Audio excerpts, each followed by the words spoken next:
What's up, YouTube? Kevin Wolf with 123. Just doing a little overview and opinions of the Nvidia Shield. I've recently got one, picked one up for £149 with two controllers, which worked out as a good little bundle because the controls are about 40 quid on their own, so it's not too bad. Yeah, I'm just going to show you what I like and what I don't like and how it runs and basically what it does. Okay. And here's the actual Shield TV. It's a fingerprint magnet, so if you're going to touch it, it's going to get covered in fingerprints.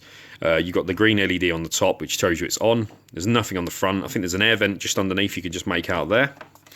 On the back, you've got the left one is power. The next one is HDMI. Then it's Ethernet. Then you've got two USB 3.0 ports. You've got a micro USB cable hole, basically. I don't know what that's for. Is it to link to the PC? Possibly, I'm not too sure. It's not going to focus. And the last one is a micro SD card, and then you've got your air vent on the side, which is, well, obviously to let air in and out because it's got its own little fan. It's a very quiet system. And then on the top there, if you press that there, that's your power button, and it just turns on and off like that. Very simple, very quick. So if you want to put it in standby, just tap it straight in standby, turn it back on, straight back in. Really quick. Really nice. Now here's a short look at the controller. Controller's kind of modelled on an Xbox 360 controller, an Xbox One controller. You have the dual analog sticks, which feel nice. They feel really nice. Not super grippy, but not super smooth, so that you don't slip out your thumb. Feel good. D-pad's slightly mushy, not amazing, but it's okay. Still better than the Xbox 360 one. Buttons press nice. They feel okay.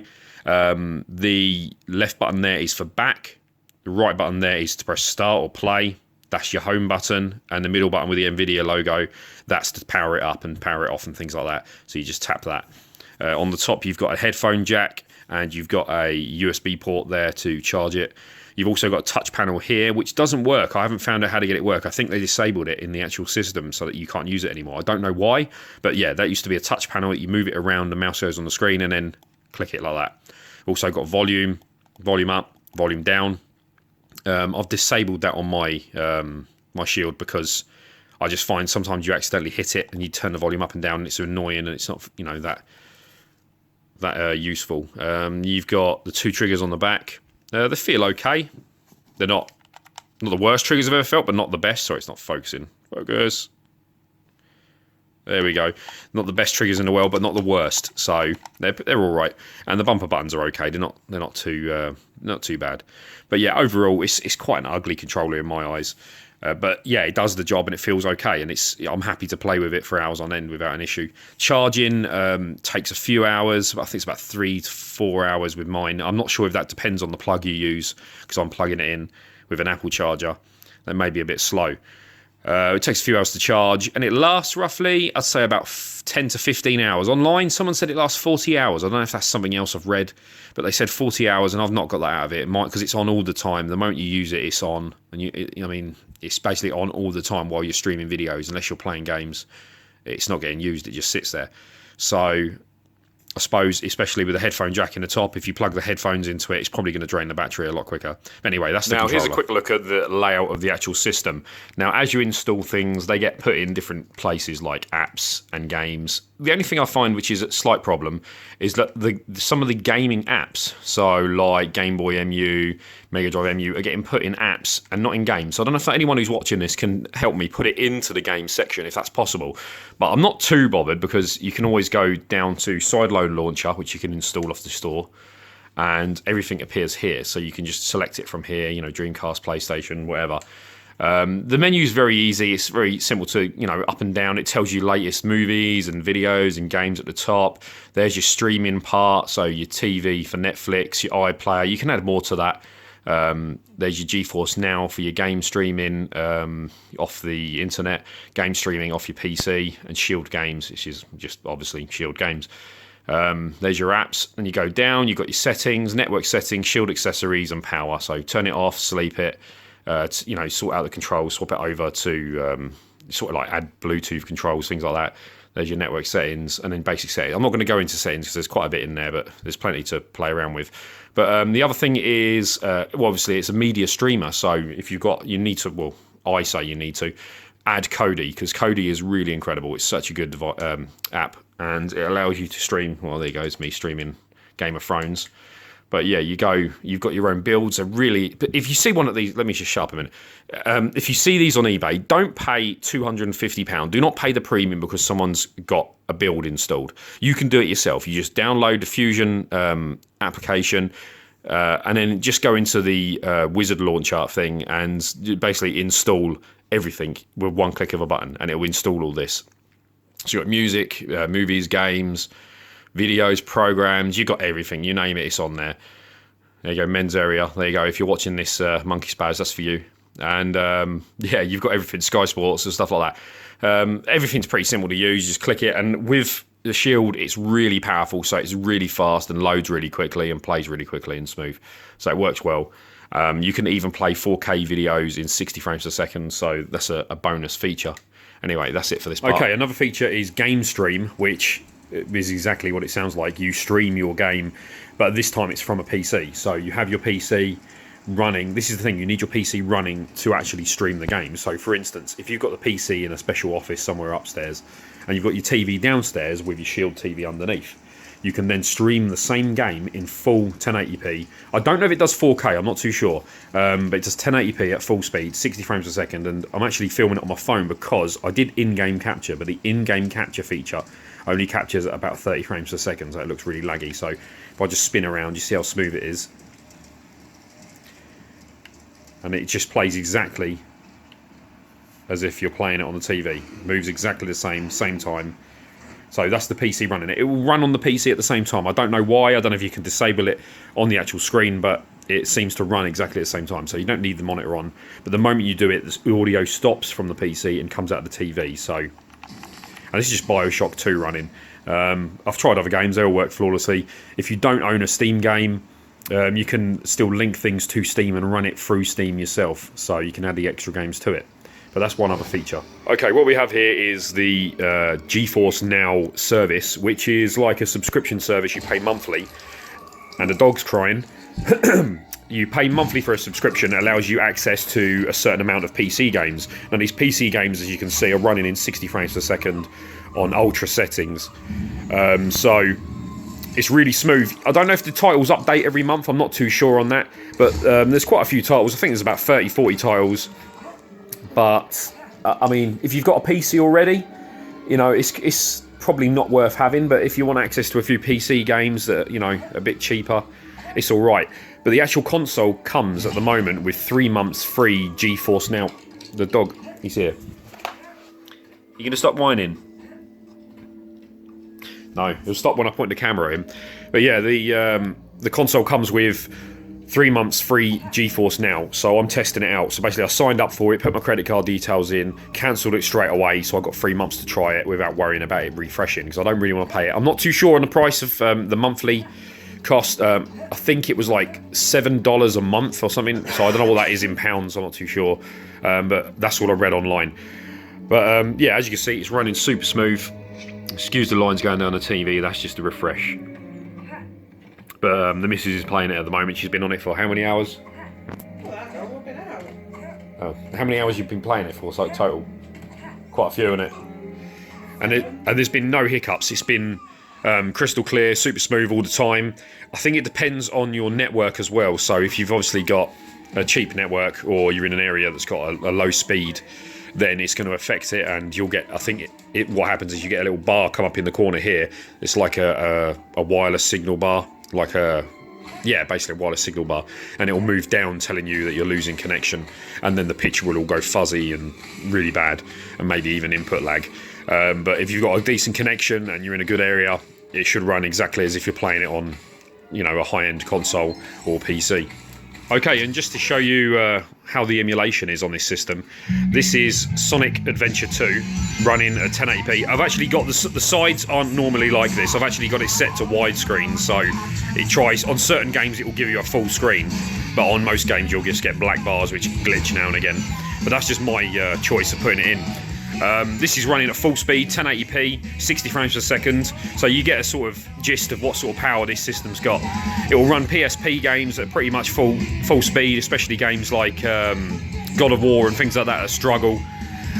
You can also run GameCube games, but they're a bit hit and miss, not full speed really. Some of them are like 99%, But overall, I'd give, if you're after for GameCube, you're better off emulating it on the PC and then sending it to the actual console via game stream. And just to show you some retro, this is Teenage Mutant Hero Turtles. I think it's Turtles in Time. And this is running at full 60 frames a second. I think this can even go up to 4K on the actual old school emulation. I think there's no problem with that. Let's just try and start it. But as you can see, it's nice and crystal clear. I like it with all the pixels. I don't like it all smoothed off. I like to see all the edges. But yeah, it looks really, really good. So if you're looking at basically a console like the Retron 5, you can use this. I mean, Retron 5 is just emulation with the original carts, so it's still emulation at the end of the day. So if you want to play emulation, you can use this system, plug it in, fill it with ROMs, and it's exactly the same, and it will run full speed, super smooth. Okay, so we looked at the controller and some of the operating system, how it runs games, and the basically over everything that I can think of. I haven't really gone into much else, but I'm going to just wrap up now with saying what I like and what I don't like about it. What I like is it's powerful. It's really powerful. It runs pretty much I say pretty much everything I throw it, because if you're running GameCube's still not optimized yet for Android fully. So if you want the best GameCube experience you can on an Android device, then this is the best you'll get. The other thing is the operating system's smooth. It's fast. I love that. It's the best for Kodi in my eyes, without being a PC. Obviously you don't want your PC there, you're running Kodi because it's your PC. You want your TV in your lounge. You don't want your PC in your lounge. So if you get this box, you can plug it in and you can stream Kodi videos, full speed, full HD. I think you can even start downloading 3D films off it as well. You know, it's got everything you could want, all the TV programs, live TV, stuff like that. All depends on your connection though. So if you've got a rubbish connection, you try streaming Kodi, it's probably not going to be good to stream anything over SD, standard definition quality, because if you start doing 1080p, it's going to start bogging it down and get problems. The device will still play it, but the internet won't allow it, so it's going to slow it down and start lagging and jittering and freezing.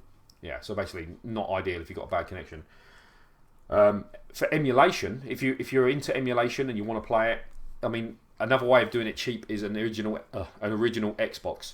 They are great, but they can't run all N64, and a lot of the N64 that you want to play is broken. This will run everything on N64. It will play your Super Smash Bros. It will play your Conker's Bad Fur Day. It will run everything. And as long as you've got the settings right, it will be perfect. Dreamcast, it will run Dreamcast perfect.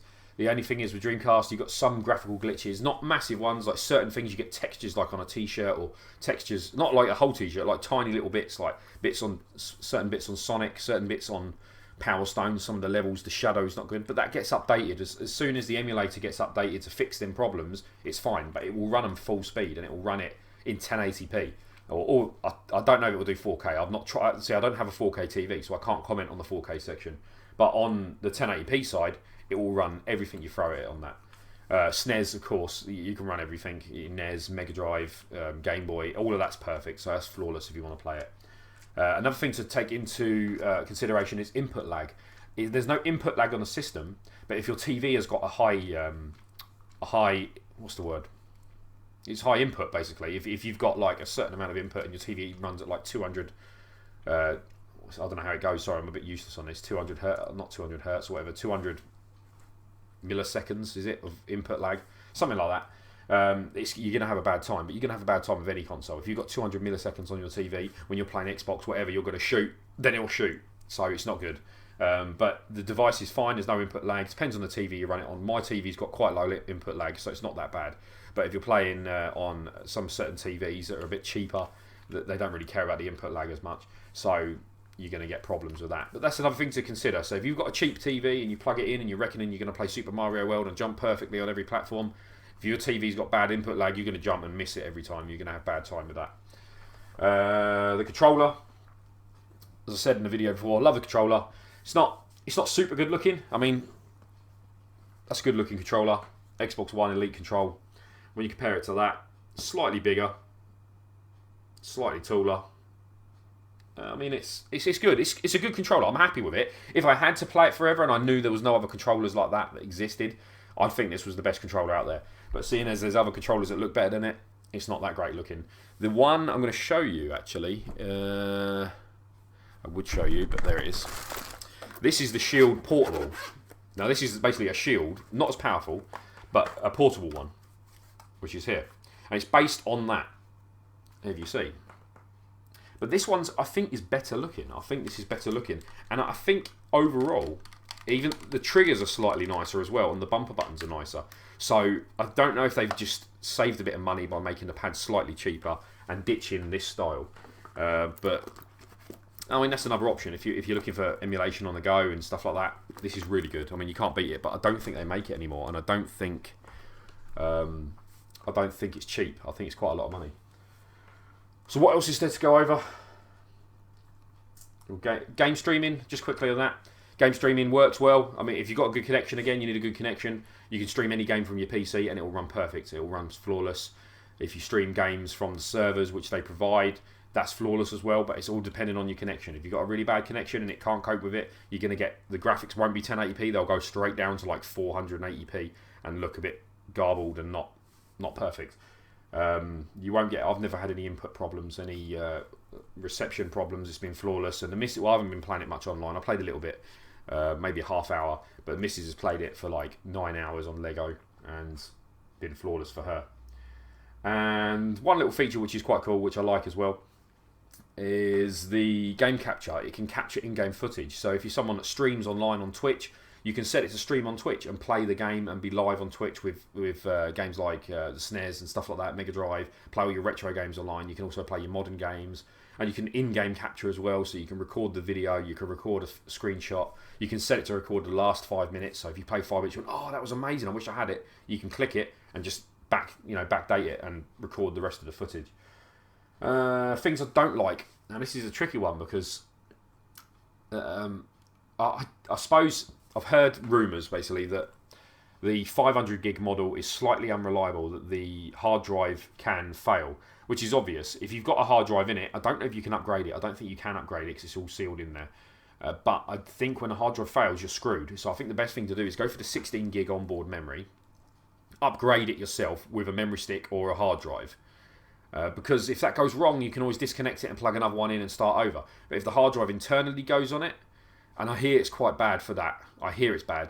So if it does go, you're going to be in shit. The other bad point is I've got 2 controllers, and the controller that come with the console broke. Now this doesn't mean that your controller is going to do the same, but the back and the home button don't respond. They do nothing. You tap them, you give the controller a little knock, nothing. They don't respond. The controller comes out of the box is slightly different. It's got a different back button and a different home button. So it's just, I think they've upgraded it and updated it, and this one works flawlessly. So I'm sending the other one back for an RMA, and this leads me on to my next problem, the RMA process. The customer service are absolutely shocking. The customer service from Nvidia, if you buy it from Nvidia, even if you buy it from Amazon, you've still got to deal with Nvidia to get it replaced, I think, unless you send the whole lot back to Amazon. But if you want to RMA a controller, this is how the call went. I said, hello, the first problem was, I said, hello, I wondered how you get the 3-month trial on Game Now or whatever it's called. I went, okay, put me on hold for 20 minutes and went, yes sir, the controller's in the box. And I'm like, I didn't ask if the controller's in the box. He's like, yes you did. I'm like, no I didn't. I asked when you're getting the game streaming for 3 months. I said, how do I get that? Oh, sorry sir. Another hold. Then they answered the question. Then when the controller broke, I rung them up. They're like, sorry sir, we can't do anything without technical support advising us first. And I was like, okay, how do I speak to technical support? They said, oh, you've got to ring up an international number, Germany or something, and speak to them. I said, I'm not paying £1.50 a minute or whatever it is to speak to Germany. It wasn't a free phone number. And I said, I'm not paying that money to get a controller fixed, because after you've been on the phone for 20 minutes, you've paid for your own controller already. And they're like, well, sorry, sir, there's nothing you can do. So I went on the live chat on the website and basically said, I'm not happy. Your customer service is rubbish. You need to sort my controller out. And they instantly said, yep, we'll sort it. But they asked loads of questions. They want to see pictures of the controller. They want to see pictures of the box. They want to see pictures of the serial number and the product number. They want to see how it was packaged, if it's damaged. They want to see so much stuff. They were asking loads of it. They wanted pictures of me in a bikini. They wanted everything. So I gave them all the pictures, and the guy was like, okay, that'll do. We'll send you an RMA label out and we'll send it back. I waited. Nothing for a day. I said, I've got an RMA email, but no label on the email. Okay, you should have had it by now. Wait another 24 hours. Waited 24 hours. No email still. Went on the customer support again and said, this isn't good. I'm not happy. What's going on? And they said, okay, we'll send it now. And I sent it instantly then. So it took them a few goes to get it to actually send. So that's not me stretching this out, by the way. This is just a quick of overview of the customer service. It went on for ages. There was loads more questions, loads more problems, and they have no idea. They're all American call centers, and the ladies sound, I don't know, they don't sound like they're interested in their job at all. One of them couldn't even pronounce GeForce, which is the graphics card and system that they use, like GeForce Now. She went GeForce, and I was like, what the fuck is GeForce or whatever? I don't know what she was going about. But anyway, right, I'm getting wound up anyway. But anyway, customer service is crap, but everything else is perfect as long as your connection's good. And if your connection isn't good, you can still emulate and play all the emulators on your TV as long as your TV's good. So if I had to give it a review out of 10, I'd say it's a strong 9 out of 10. Definitely one of the best Android devices I've ever paid for. One of the most user-friendly and very simple to use. It's powerful, it does the job, and it runs everything super smooth. So I'm happy. Anyway, thanks for watching. Sorry for rambling. See you in the next one.